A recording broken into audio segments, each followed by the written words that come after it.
আমি এখন রয়েছি মিরপুর 10 নম্বর গোল চত্বরে। বেলা 11টার দিকে এই জায়গায় জড়ো হয়েছিল কোটা বাতিলের পক্ষে আন্দোলনরত শিক্ষার্থীরা। তার কিছুক্ষণ পর এখানে পুলিশ এবং ক্ষমতাসীন দলের ছাত্র সংগঠন ও অন্যান্য অঙ্গ সংগঠনের নেতৃবৃন্দ তারা এখানে হামলা চালায় এবং ছাত্ররা মূলত 3 দিকে ছত্রভঙ্গ হয়ে যায়।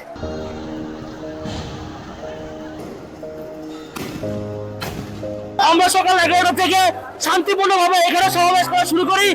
12টার সময় পুলিশ তার সন্ত্রাসী বাহিনী সহ ছাত্রলীগ সহ আমাদের উপরে আক্রমণ করে।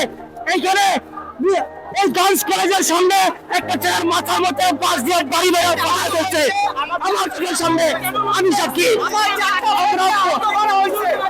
আমরা পুনরায় 4টার দিকে এই চত্বর দখল করতে সফল হয়েছি। ইনশাআল্লাহ আল্লাহ আমাদের সাথে আছেন। আমরা হলো মুক্তিযোদ্ধা পরিবারের সন্তান।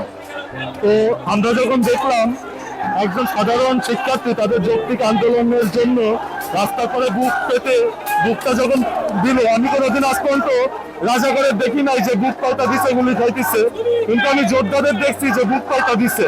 সে কখনো একটা রাজাকার ছিল না, সে যোদ্ধা ছিল। আমার পরিবার যুদ্ধ করছে, আমার স্টুডেন্ট এখন কোটার বিরুদ্ধে যুদ্ধ করছে, বৈষম্যের জন্য যুদ্ধ করছে। আমি তাদের একত্রতাবোধ প্রকাশ করে আজ আন্দোলনে আমি এখানে। দখলে রয়েছে আন্দোলনকারী ছাত্রদের।